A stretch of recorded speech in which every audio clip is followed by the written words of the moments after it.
Este es el canal de la libertad, el de la justicia y la paz de nuestro pueblo, la señal de las leyes y la transparencia, Ventana de la Verdad, por la Venezuela que todos queremos, Capitolio TV. Muy buenos días, ciudadano secretario, por favor, sírvase a informar si hay quórum. Si hay quórum, ciudadano presidente. Muchísimas gracias, secretario. Se abre la sesión. Por favor, de lectura del acta de la sesión de la Comisión Delegada el día 22 de marzo del 2022.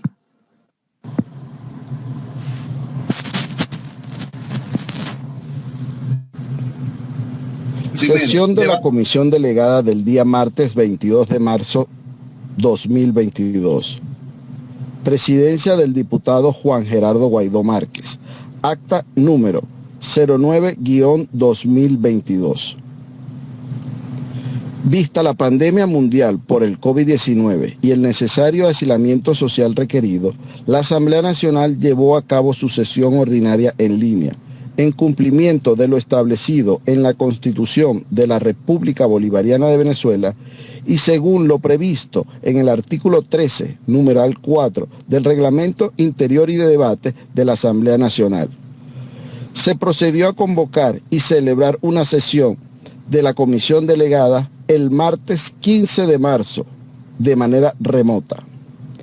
Previo anuncio por Secretaría de la existencia del quórum reglamentario, el presidente Juan Guaidó declaró abierta la sesión a las 10:30 am, con la asistencia del primer vicepresidente Juan Pablo Guanipa, segundo vicepresidente Carlos Eduardo Berlibeitia, estando presentes los diputados y diputadas que se indican en lista anexa. La presidencia ordenó a Secretaría dar lectura del orden del día. Primero, proyecto de acuerdo de conmemoración del Día Nacional del Médico. Segundo, debate sobre la terrible situación de los refugiados y desplazados venezolanos en el mundo. Tercero, debate sobre las condiciones de nuestros pensionados y jubilados, así como la política de hambre que mantiene el régimen con el nuevo salario mínimo. Cuarto, debate sobre el nuevo colapso del sistema eléctrico nacional a causa de la ineficiencia, incapacidad y corrupción del régimen de Nicolás Maduro. La presidencia ordenó a Secretaría dar lectura del primer punto del orden del día. Primero, proyecto de acuerdo de conmemoración del Día Nacional del Médico. La presidencia concedió el derecho de palabra al diputado Juan Carlos Velázquez, quien exaltó la labor de los médicos venezolanos durante esta emergencia humanitaria compleja que existe en el país, pues a su criterio no solo honra la memoria del ilustre venezolano José María Vargas, epónimo en su día, sino que además glorifica a las universidades donde egresaron y siguieron estudios para servir al pueblo venezolano. Y subrayó que los doctores José María Vargas, José Gregorio Hernández y Luis Racetti constituyen los verdaderos paradigmas de la medicina en Venezuela. Para continuar con el debate, la presidencia concedió el derecho de palabra a las diputadas Dinora Figuera, Karin Solonava, María Teresa Pérez, quien cerró el debate. A continuación, el presidente sometió a consideración de los diputados y diputadas el proyecto de acuerdo de conmemoración del Día Nacional del Médico, resultando aprobado. La presidencia ordenó a Secretaría dar lectura del segundo punto del orden del día. Segundo, debate sobre la terrible situación de los refugiados y desplazados venezolanos en el mundo. La presidencia concedió el derecho de palabra al diputado Ramón López, quien subrayó que cuando se habla de los términos de migrantes, diáspora, exilio y xenofobia, son fenómenos que vienen ocurriendo en el pueblo venezolano que huyen de la dictadura despiadada que vulnera todos los derechos humanos. Esta terminología es parte del común de los venezolanos, porque nosotros, hasta que no salgamos de la dictadura de Nicolás Maduro, no podemos garantizar esta altísima migración vuelva a Venezuela. Por lo tanto, debemos trabajar arduamente con los países receptores, concretamente en Europa, sobre las garantías y el respeto por el estatus legal y los derechos como migrantes de los connacionales. Para continuar con el debate, la presidencia concedió el derecho de palabra a los diputados Ángel Caridad, William Dávila, Richard Blanco y la diputada Olivia Lozano, quien cerró el debate. La presidencia ordenó a Secretaría dar lectura del tercer punto del orden del día. Tercero, debate sobre las condiciones de nuestros pensionados y jubilados, así como la política de hambre que mantiene el régimen con el nuevo salario mínimo.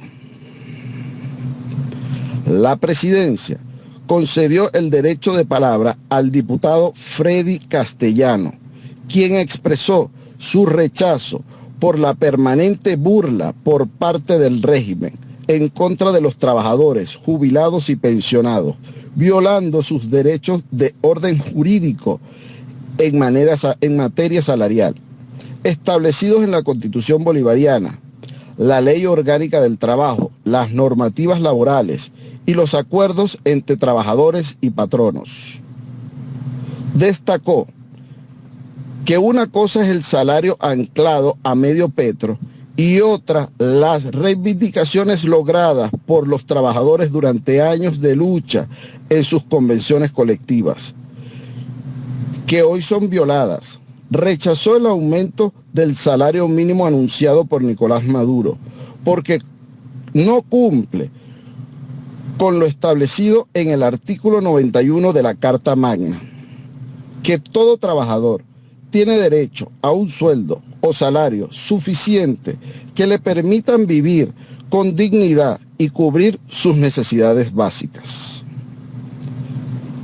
La canasta básica ronda $448 mensuales y el aumento salarial anunciado por Maduro es de 130 bolívares mensuales, lo que indica que la crisis venezolana seguirá en aumento, que la familia venezolana seguirá dividiéndose y la diáspora venezolana en aumento. En la búsqueda de mejores empleos, condiciones salariales, calidad de vida. Destacó que la Asamblea Nacional Legítima tiene que trabajar muy duro de la mano de los trabajadores, jubilados y pensionados en la búsqueda de mejores reivindicaciones laborales y salariales, acompañarlos en su lucha, en las protestas hasta que se logre y se haga justicia para tener un país de progreso y paz. Para continuar con el debate, la presidencia concedió el derecho de palabra a la diputada Ana Ponte, a los diputados Juan Vilera y Haroldo Benítez, quien cerró el debate. La presidencia ordenó a Secretaría dar lectura del cuarto punto del orden del día. Cuarto, debate sobre el colapso del sistema eléctrico a causa de la ineficiencia, incapacidad y corrupción del régimen de Nicolás Maduro. La presidencia concedió el derecho de palabra a la diputada Nora Bracho, quien indicó que desde hace mucho tiempo el problema eléctrico del país golpea a los venezolanos y el régimen, lejos de buscar soluciones, desviaron los recursos, miles y millones de dólares, ocasionando un colapso total para la calidad de vida, la salud y el desarrollo económico del país y principalmente de las regiones. Las termoeléctricas están detenidas por falta de mantenimiento, por la canibalización de las mismas, por la falta de profesionales capaces, por supuesto, por la politización de los organismos y el centralismo, porque hasta para comprar un tornillo hay que pedirlo a Caracas. Los recursos asignados y los responsables de toda esta tragedia, ¿dónde están? Disfrutando de la impunidad y riéndose de la tragedia que representa este problema para todos los venezolanos. Agregó que en el Zulia las condiciones climáticas golpean con gran fuerza y el ensañamiento parece ser peor, porque esta región se encuentra en la cola del sistema eléctrico nacional y cualquier evento los afecta. Exigió a la Asamblea Nacional legítima se declare una vez más en estado de emergencia humanitario, entendiendo que con la crisis eléctrica se pone vidas en riesgo con cada hora sin servicio energético. Sabemos que los responsables no darán la cara, porque no tienen más respuesta que las excusas de culpar a otro, de escurrir el bulto constantemente. Nuestro compromiso es dejar documentada esta situación para que la ley... Para continuar con el debate, la presidencia concedió el derecho de palabra a las diputadas Gilmer Márquez, Gaby Arellano, Gladys Herrera, Carmen Ciboli y Liz Carolina Jaramillo, quien cerró el debate. Agotada la materia, la presidencia levantó la sesión.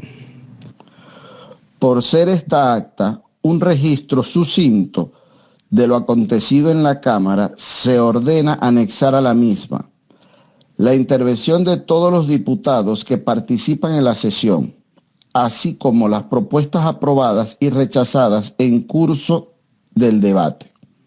Es todo. Muchísimas gracias, secretario. Diputadas y diputados que estén de acuerdo en aprobar el acta leída por secretaría, por favor, con la señal de costumbre. Muchísimas gracias, diputadas y diputadas. Se considera aprobada. Tenemos 2 puntos de información en la sesión del día de hoy. Antes de dar lectura a la propuesta de orden del día, el primero a cargo del diputado José Ricardo Salazar. Adelante, diputado.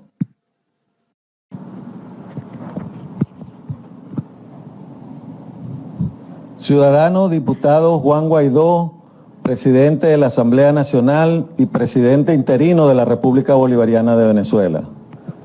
Colegas diputados, miembros de la comisión delegada y diputados asistentes a esta sesión. Ciudadanos representantes de los medios de comunicación social. Ciudadanos venezolanos.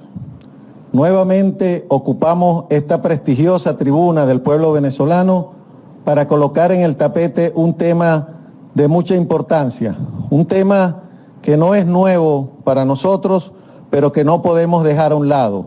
Y se trata de la destrucción de las empresas del grupo CBG, de las empresas básicas de Guayana.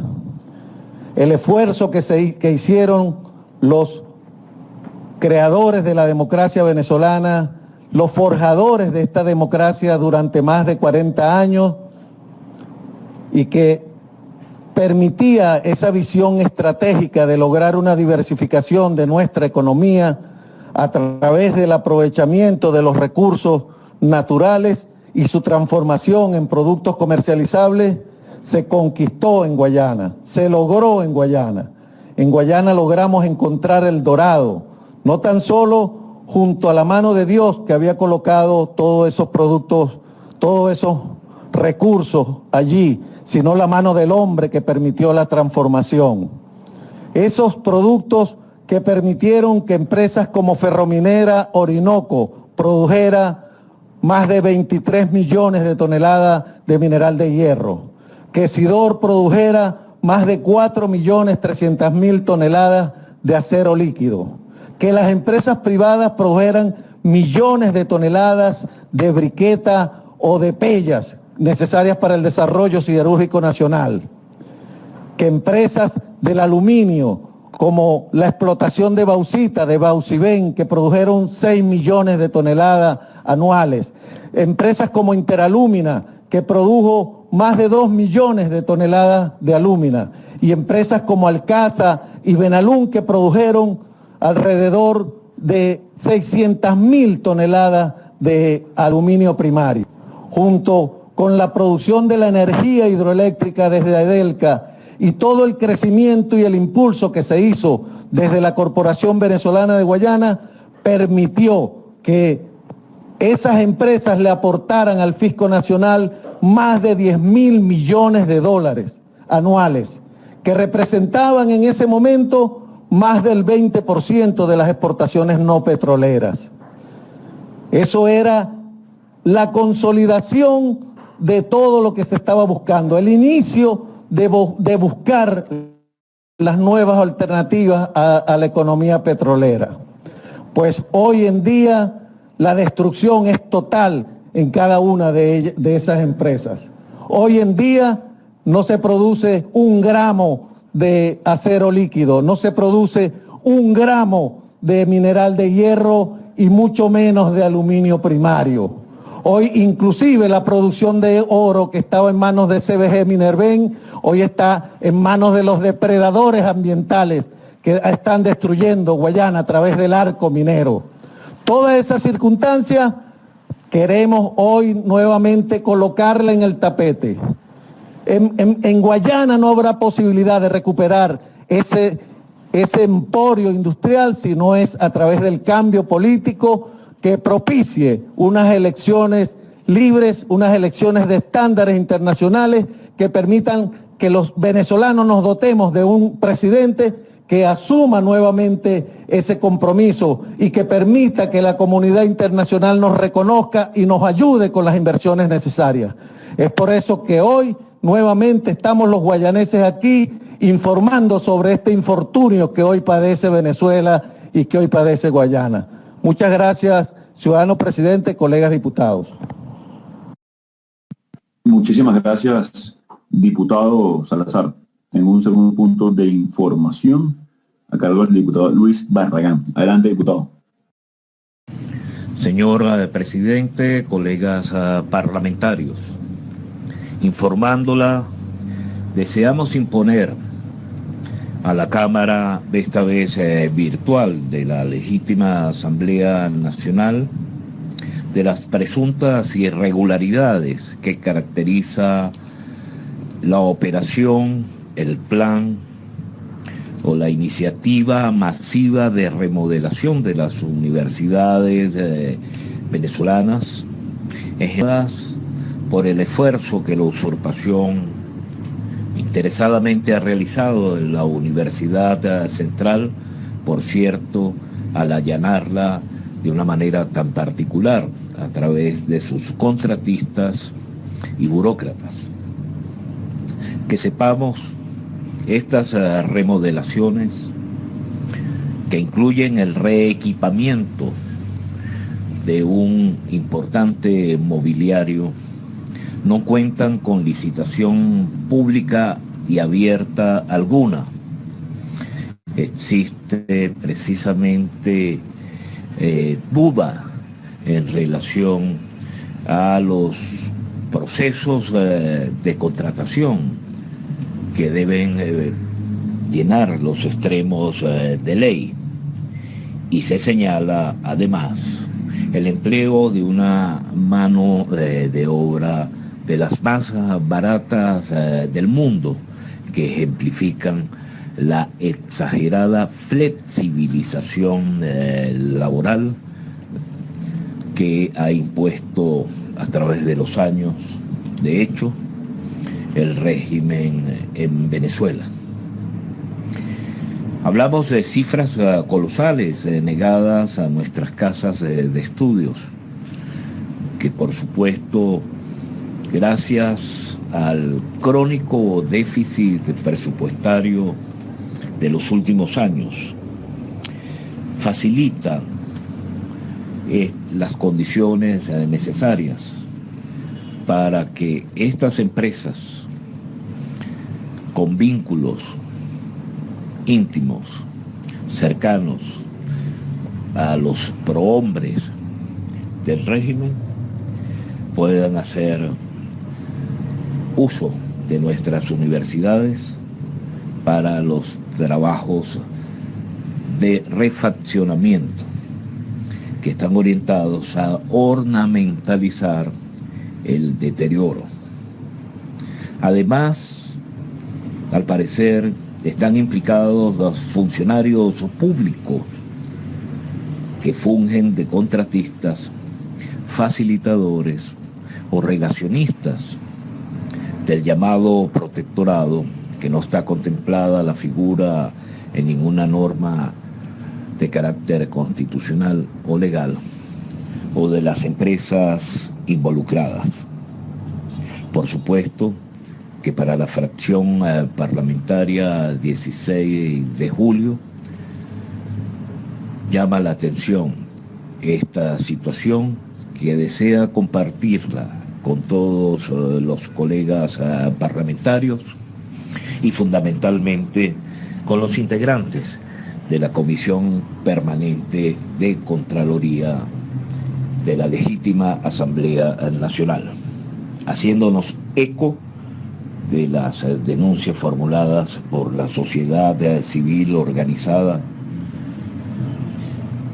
que insiste en mantener en pie de lucha el aula superior en Venezuela, tal como ha ocurrido con la Asociación de Profesores de la Universidad Simón Bolívar, entre otras entidades, porque la prueba piloto realizada en la Universidad Central de Venezuela ya ha llegado a Sartelejas, y previamente desvalijadas universidades como la UDO y otras expresiones de los estudios superiores en Venezuela, se abre la ruta para profundizar en estas irregularidades que se corresponden a una inédita intervención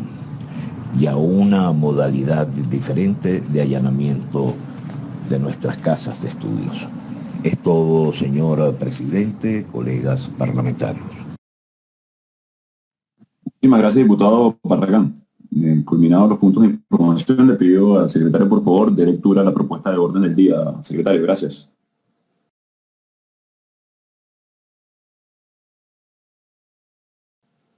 Primero, debate sobre la inconstitucional reforma del Poder Judicial en Venezuela como mecanismo para pretender eludir la competencia de la Corte Penal Internacional. Segundo, debate sobre el asesinato de 4 Yanomamis en Parima B del municipio Alto Orinoco del estado Amazonas. Es todo, ciudadano presidente. Muchísimas gracias, secretario. En consideración la propuesta de orden del día.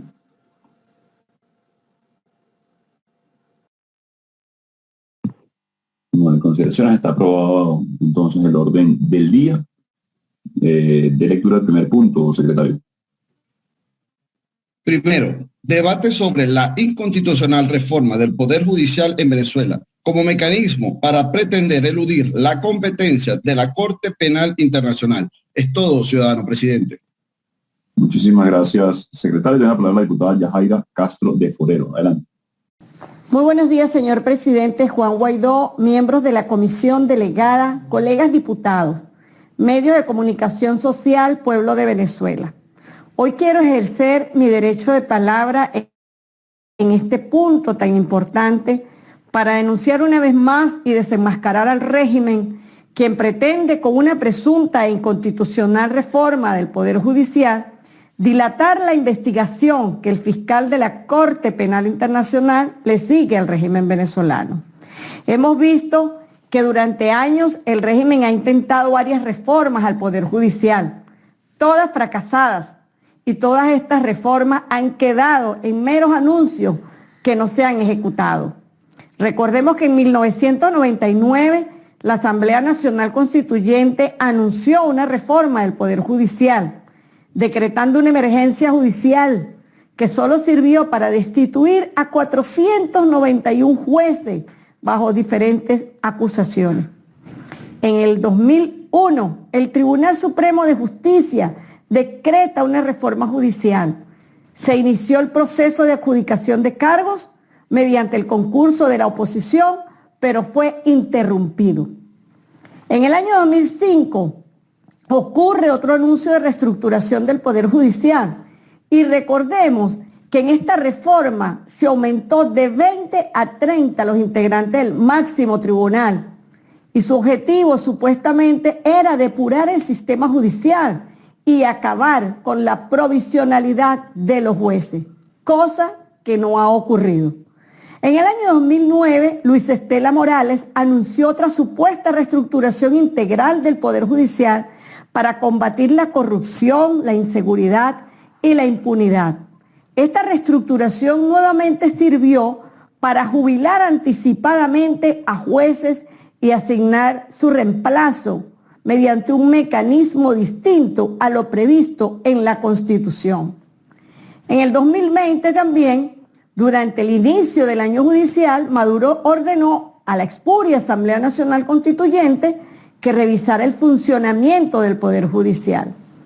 Y en el año 2021, Maduro ordena la reestructuración del Poder Judicial con la denominada Comisión Especial para la Revolución Judicial, asignando nada más y nada menos a Diosdado Cabello y a Cilia Flores como presidentes de esta comisión. Ahora bien, ante la apertura de una investigación por crímenes de lesa humanidad por parte del fiscal de la Corte Penal Internacional contra el régimen de Nicolás Maduro, estos pretenden, desde la ilegítima Asamblea Nacional, realizar una nueva reforma del Poder Judicial, queriendo maniobrar y hacer ver que con esta inconstitucional reforma y un goteo de excarcelaciones de presos políticos y abriendo procesos judiciales a funcionarios de rangos medios, ellos van a evadir la justicia internacional. El régimen intenta lavar la cara a un expediente que suma más de 250 presos políticos, persecuciones, torturas, ejecuciones extrajudiciales. Todo esto incluye severos señalamientos sobre violaciones sistemáticas a los derechos humanos. Este régimen no podrá ocultar, por más reformas inconstitucionales que haga al Poder Judicial, el asesinato del concejal Fernando Albán, torturado hasta morir y luego lanzado del piso 10 del SEBIN de Plaza Venezuela. Tampoco va a poder ocultar el asesinato del capitán Acosta Arévalo, después de haber sido brutalmente torturado, así como el asesinato de nuestros jóvenes estudiantes que protestaban en las calles exigiendo el respeto a sus derechos. El régimen pretende dar señales de apertura y cambio en el Poder Judicial, que hoy funge como su brazo opresor, pero su naturaleza no es otra que la de ser violadores de los derechos humanos. El 18 de marzo, una vez más, la Misión Internacional Independiente de Determinación de los Hechos ratificó que concluyó que existen suficientes motivos razonables para creer que en Venezuela este régimen ha cometido crímenes de lesa humanidad. En este informe se manifiesta lo siguiente: no vemos ningún avance significativo en cuanto a que el régimen haya procesado a todos los culpables de estas graves violaciones a los derechos humanos. Lo que hemos visto es un simple maquillaje de parte del régimen para así encubrir a los verdaderos culpables de estos crímenes.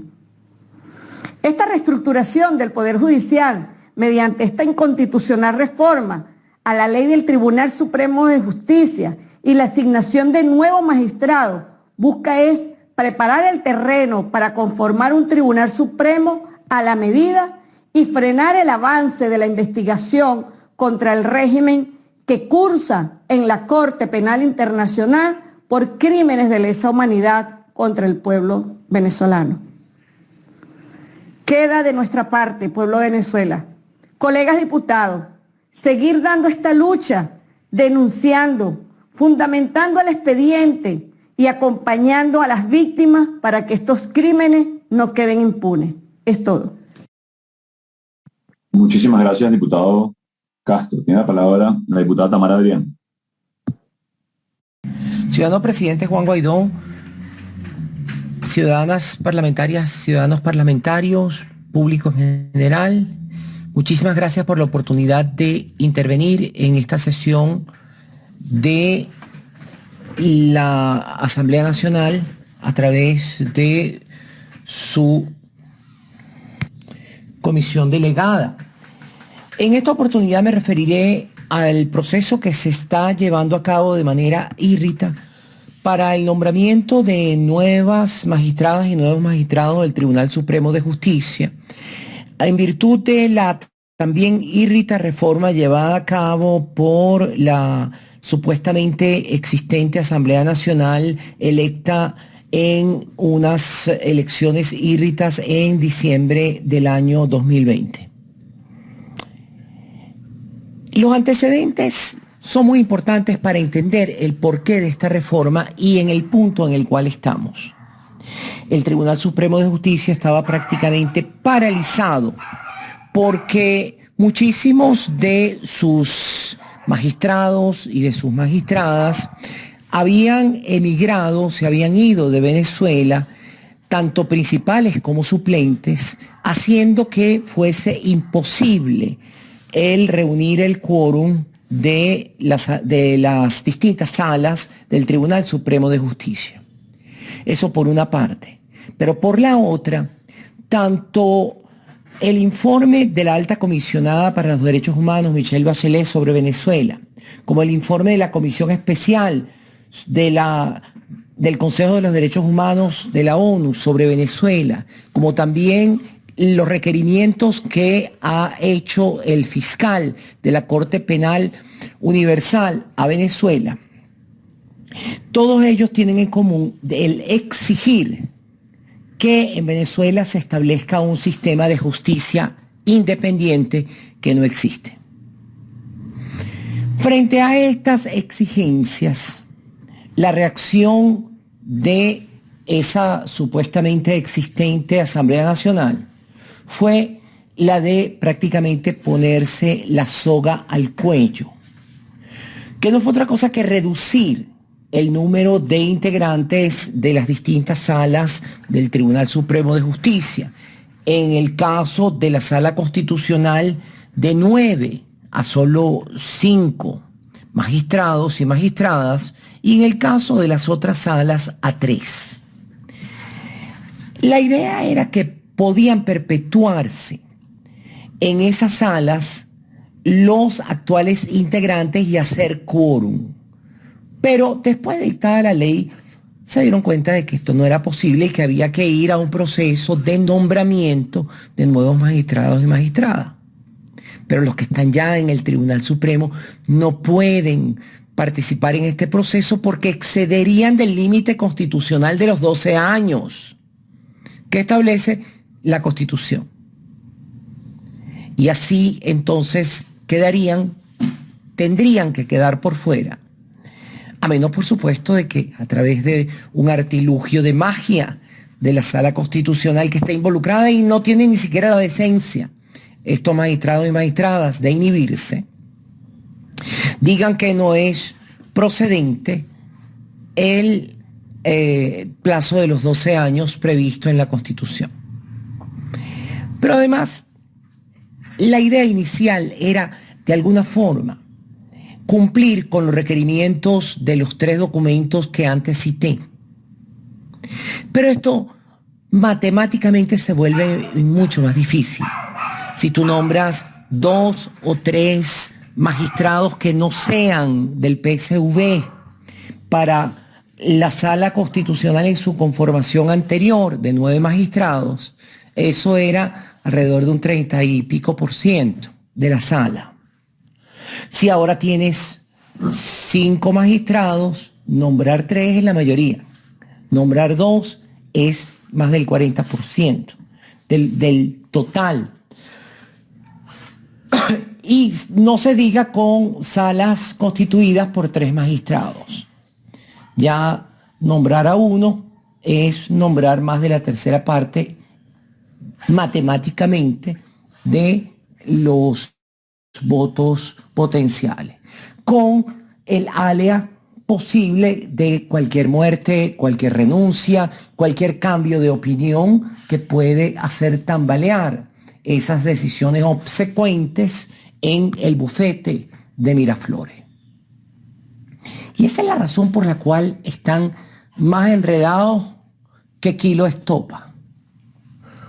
¿Cómo hacer en estas circunstancias para complacer a Michelle Bachelet, para de alguna manera escuchar lo que dijo el fiscal de la Corte Penal Universal y el informe sobre derechos humanos en Venezuela de la comisión especial nombrada por el Consejo de los Derechos Humanos? Por eso, la semana pasada se suspendió ese nombramiento y podrá, como por arte de magia, venir alguna decisión que diga que la Constitución no dice lo que dice, sino dice otra cosa con relación a los 12 años y que pues a lo mejor ni siquiera hay que nombrar a aquellos que ya están, sino que cumplan su término para que las cosas puedan eventualmente fluir de una manera más adecuada, pero matemáticamente no da. Así que en estas circunstancias, el amago, la intención, la mentira de tratar de aparentar que la justicia venezolana cambiaba un ápice y dejaba de ser una justicia sumisa, subordinada a los dictámenes de Miraflores, ya se está cayendo por su propio peso y nada habrá sido hecho para cumplir con esas solicitudes internacionales. Muchas gracias. Seguiremos adelante luchando por la democracia y por la libertad de Venezuela. Muchas gracias, diputada Tamara Adrián. Tiene la palabra para concluir el debate la diputada Delsa Solorzano. Gracias, señor presidente, colegas parlamentarios. Como hemos visto, el régimen recientemente ha pretendido impulsar una inconstitucional reforma del sistema de justicia. Una palabra, por cierto, justicia, absolutamente inexistente en nuestro país. No en vano, el penúltimo informe de la misión independiente de verificación de hechos de las Naciones Unidas ha determinado que en Venezuela la inexistencia de un poder judicial independiente marca la falta del debido proceso, la ausencia absoluta justamente de este derecho humano, y asimismo destacan cosas que a nosotros nos parecen importantísimas. Una de ellas tiene que ver con la denegación de la obligación que tiene el sistema de garantizar el derecho a la defensa de las personas. También expresa este informe de la misión de verificación de hechos emitido en septiembre del año pasado que no se garantiza la defensa legal, que los jueces y fiscales del Ministerio Público reciben constantes presiones de las altas autoridades del régimen para tomar decisiones que no están apegadas a derecho, que asimismo no solamente el propio Supremo de Justicia ejerce presiones sobre los jueces y fiscales de instancia y sobre los circuitos judiciales penales de todo el país, sino que incluso reciben de manera constante llamadas externas de dirigentes políticos del partido de la usurpación para que tomen decisiones de una u otra manera. Y asimismo destaca este informe lo que todos sabemos, que hay una persecución constante contra dirigentes de la oposición y contra personas que se atreven a levantar su voz en contra de la dictadura. Nosotros queremos dejar esto muy claro, porque en efecto no puede haber un sistema de administración de justicia independiente mientras en el ejercicio del poder esté un régimen dictatorial que justamente se caracteriza por la ausencia de separación de poderes y por el secuestro de todos ellos para ponerlos al servicio de la llamada revolución socialista del siglo XXI.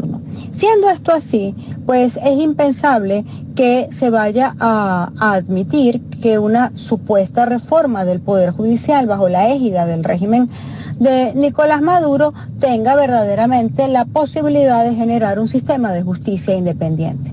¿Por qué señalamos esto? Porque en efecto sabemos también que la Corte Penal Internacional ha habido una investigación seria, fundamentada en pruebas fehacientes, la dictadura de Nicolás Maduro por la comisión de crímenes de lesa humanidad. Y hemos explicado en reiteradas oportunidades que la competencia de la Corte Penal Internacional tiene carácter supletorio. Esto quiere decir que actúa cuando no existe posibilidad real de hacer justicia en Venezuela, o en el país de que se trate, en este caso el nuestra Venezuela. Es por ello que esta pretendida reforma del sistema de administración de justicia no tiene ningún objetivo distinto a pretender eludir con ello la competencia de la Corte Penal Internacional. No nos caigamos a engaños.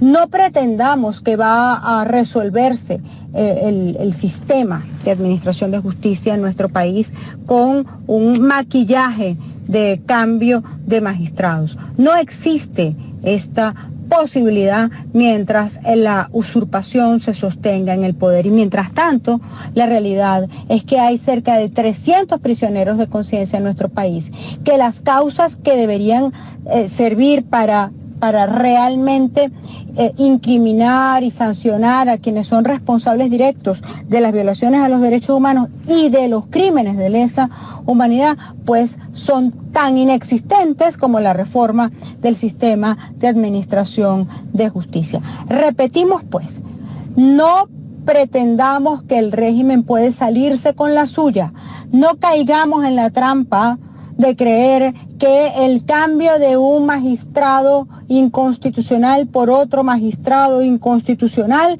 va a resolver esta grave crisis que en esta materia hay en Venezuela. Muy por el contrario, se trata de la pretensión de evadir la competencia de la Corte Penal Internacional para tratar de salirse con la suya y con ello promover la impunidad de quienes son los responsables de estos terribles crímenes que se han cometido en nuestra Venezuela. Señor presidente, nosotros estamos haciendo llegar de manera directa a la Fiscalía de la Corte Penal Internacional todas las probanzas, tanto teóricas como documentales, en cuanto a la declaración de las víctimas, para que quede constancia fehaciente de otra actuación de la dictadura que pretende de nuevo dejar a las víctimas sin justicia. Atención a la Fiscalía de la Corte Penal Internacional. Nosotros no vamos a caer en esta trampa y esperamos que ustedes sigan atendiendo, como lo han venido haciendo, a las víctimas de violación de derechos humanos y particularmente de crímenes de lesa humanidad en nuestra Venezuela. Es todo, señor presidente, colegas parlamentarios. Muchas gracias, diputada Solórzano. Con esto concluye el punto de debate, rechazando claramente la pretensión de la dictadura de simular justicia por los diferentes objetivos, no en pro precisamente de resarcir a las víctimas, garantizar no la repetición, sino por el contrario, tratar de manipular. Concluido este debate, por favor, solicitar los siguientes puntos del orden del día. Segundo, debate sobre el asesinato de 4 Yanomamis en Parima B del municipio Alto Orinoco del estado Amazonas. Es todo, ciudadano presidente. Gracias, secretario. Tiene la palabra para iniciar el debate el diputado Romy Flores. Muy buenos días, señor presidente, colegas parlamentarios, medios de comunicación, pueblo de Venezuela. No es nueva la situación de la crisis humanitaria compleja que sufre el pueblo venezolano, pero es lamentable que dentro de esta situación, entre los grupos más vulnerables de Venezuela, de nuestra patria, estén los grupos de los pueblos indígenas y que sea el propio Estado quien los persiga, los acorrale y además de eso fomente la crisis en sus comunidades. Lamentablemente, hoy nos encontramos denunciando a miembros de la Fuerza Armada Nacional, en donde son responsables de la muerte de varios integrantes de nuestras comunidades indígenas. Además, que son los culpables. El régimen que gobierna desde Miraflores es el culpable de la crisis humanitaria compleja que afecta a los sectores más vulnerables de nuestra sociedad, de nuestra patria. Además de eso, se permite, se oculta la persecución permanente de nuestros pueblos indígenas por parte de los grupos que deberían ser los garantes de todos sus derechos, de todas sus necesidades, cubrir todas sus necesidades, pues el Estado es quien los persigue, el Estado es quien los acorrala, el Estado es quien fomenta su crisis. Y además de ello, el desplazamiento de nuestros indígenas por fuera de nuestra tierra, de nuestra patria, da dolor en el alma lo que viene ocurriendo en los sectores vulnerables de nuestra patria, pero también da dolor ver los sitios de nuestros indígenas, sus territorios que han sido invadidos por la explotación de oro, por incluso el tráfico de narcóticos en nuestra patria, y por ello han sido desplazados nuestros indígenas. Hoy queremos ratificar nuestro compromiso con los pueblos indígenas y los sectores más vulnerables de Venezuela, que están pasando en este momento un momento muy triste, y además de ello, de hacer populismo y decir que iban a garantizar sus derechos, que se encuentran consagrados en nuestra Constitución Nacional, y sin embargo pasaron a ser letra muerta por parte de los sectores del Estado, especialmente de los sectores que tienen la obligación de garantizar sus derechos, sus mínimos derechos. Hoy pedimos a la comunidad internacional voltear sus ojos a Venezuela en función de reclamar los derechos de nuestras comunidades indígenas, que en este momento se encuentran acosados, se encuentran perseguidos, y además de hecho se encuentran como sectores vulnerables de nuestra patria, y nadie le da garantía de sus necesidades básicas sean cubiertas, pero además de ello no le dan garantía para garantizar sus derechos a la vida, sus derechos a la comida, al vestido y a la salud, que tiene que garantizarse como lo establece nuestra Constitución Nacional. Es por ello que además de eso exigimos una investigación del Estado venezolano en función de los derechos que han sido vulnerados por parte de militares, en este caso, que han acabado con la vida de 4 miembros de la comunidad indígena, y en este momento también han sido muchas comunidades desplazadas por la explotación del oro, por el narcotráfico, por grupos ordinarios y grupos incluso paramilitares que se encargan de la persecución de nuestros indígenas y expulsándolos de su tierra natural y de su espacio natural. Entonces pedimos que en este momento se garantice los derechos de los pueblos indígenas, y la comunidad internacional que voltee sus ojos hacia Venezuela para que sean garantes de el reclamo que hacemos en este momento de los derechos de nuestras comunidades indígenas. Muchas gracias, señor presidente. Muchas gracias, pueblo de Venezuela, y seguiremos en la lucha por los derechos de los sectores vulnerables, y además de eso, la lucha por la democracia, la libertad y los derechos mínimos para el pueblo venezolano. Muchas gracias, diputado. Tiene la palabra el diputado Julio Garza.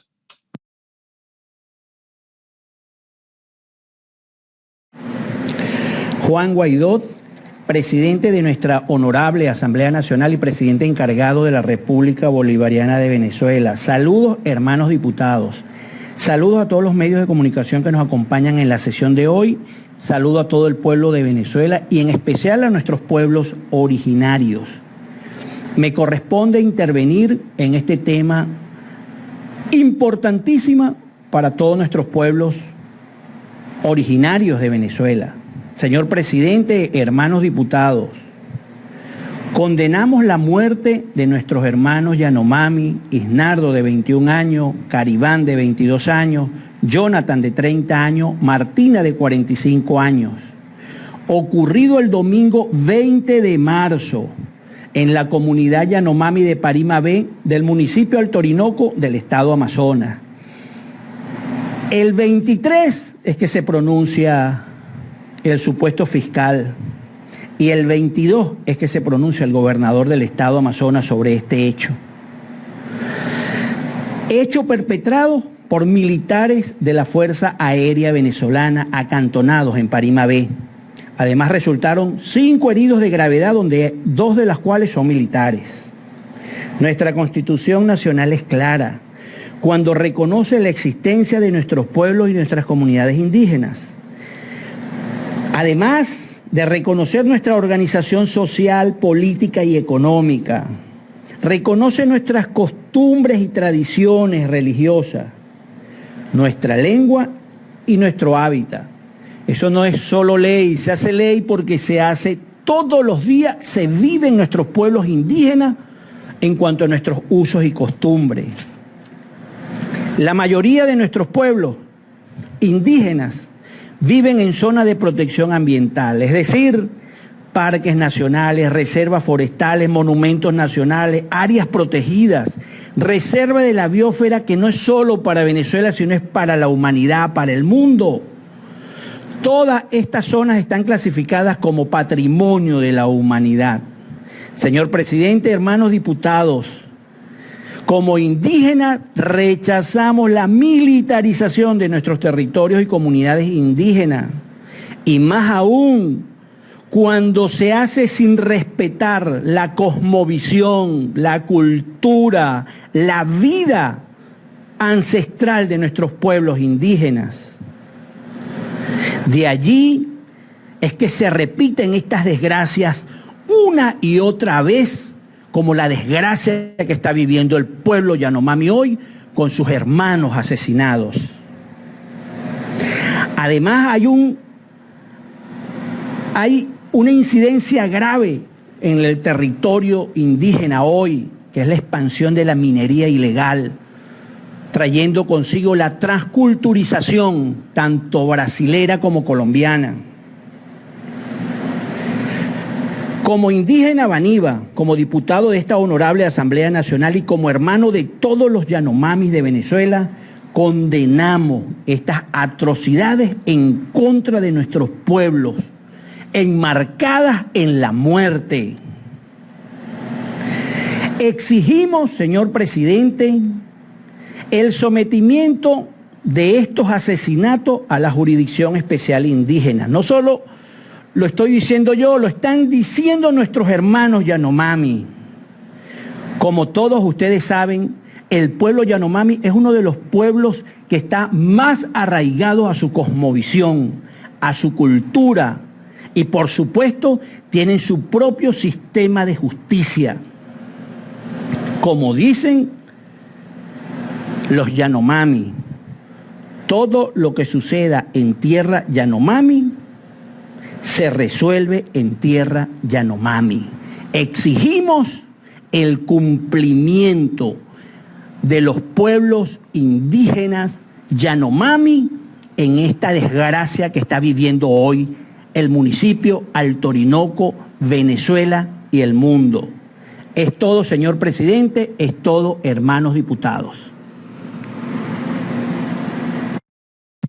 Muchísimas gracias, diputado, en su clarísima exposición en defensa de nuestros pueblos indígenas, en especial esta masacre, nueva masacre perpetrada por la dictadura. Para concluir el debate, el diputado Rommel Guzamán. Muchas gracias, colegas diputados. Presidente Juan, saludos. prensa y a toda Venezuela. Es importante dar información. En realidad, ¿qué pasó en el Alto Orinoco? ¿Qué está sucediendo con los pueblos indígenas? En Parima B ha sucedido muchas cosas. Desnutrición, falta de alimentos, no hay medicina, no hay médico, o sea, no hay servicios públicos. Están matando de una u otra forma a los pueblos indígenas. Ahora la muerte. Nosotros tuvimos una experiencia hace 20 años cuando en Jaximú quemaron, calcinaron a más de 20 Yanomamis. Nadie hizo nada. Luego en Irotateri ha ocurrido también muertes. Y ahorita la más reciente en Parima B, de 4 masacrados por un servicio de internet. Lo cual estamos pidiendo justicia soberana. Estamos pidiendo que se aplique la ley. Porque si el régimen asesino de Nicolás Maduro no la aplica, los hermanos indígenas, con su ímpetu de guerrero, van a tomar las acciones por sus manos. Lo cual no es conveniente, porque nosotros no podemos vengar una muerte por otra. Lo que tenemos y pedimos es justicia nada más.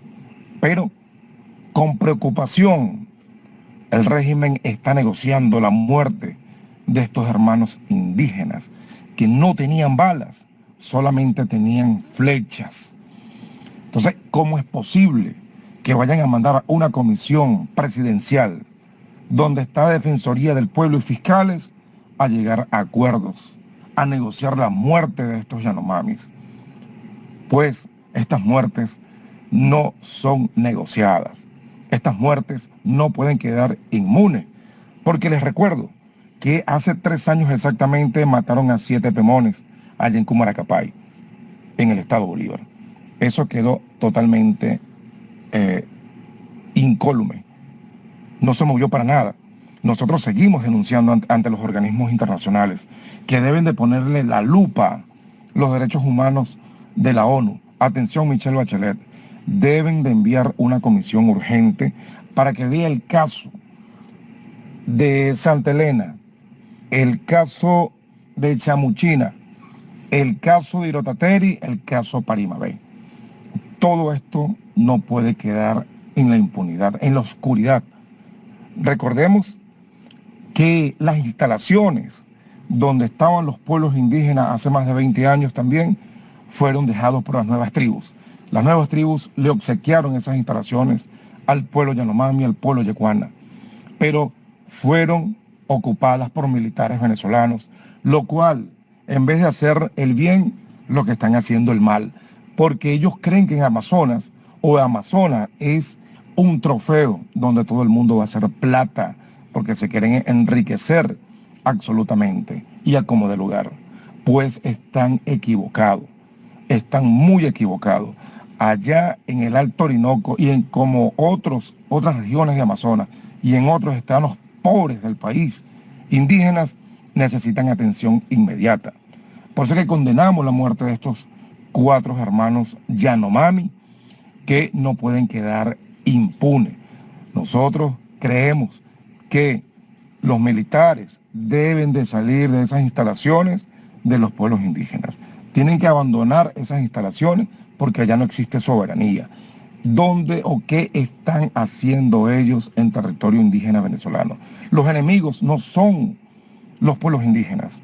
Los enemigos están dentro del territorio, pero amparados por este régimen de Nicolás Maduro, donde Vladimir Padrino López no hace caso o un llamado a lo que está ocurriendo. Alerta roja para los pueblos indígenas que lo están masacrando absolutamente. Pero esto no va a quedar así. Los hermanos indígenas ya aplicaron y dijeron en una asamblea de que no se puede negociar la muerte de los Yanomami. Sin embargo, le pedimos de que en flagrancia condenen inmediatamente los que accionaron sus armas de reglamento en contra de estos pueblos, de estos hermanos Yanomami. Y no solamente ocurrió allí, sino que ha ocurrido en todas partes donde mueren indígenas y no lo sabemos.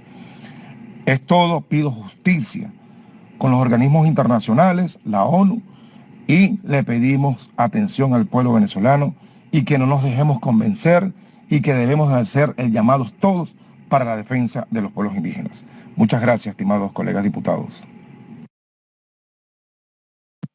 Muchísimas gracias, diputado Guzamán. Con esto concluimos el debate del día de hoy. Se levanta la sesión y se convoca para el día martes siguiente. Muchísimas gracias, diputados y diputadas. Saludos, secretario. Que Dios bendiga a todos. Este es el canal de la libertad, el de la justicia y la paz de nuestro pueblo. La señal de las leyes y la transparencia. Ventana de la verdad.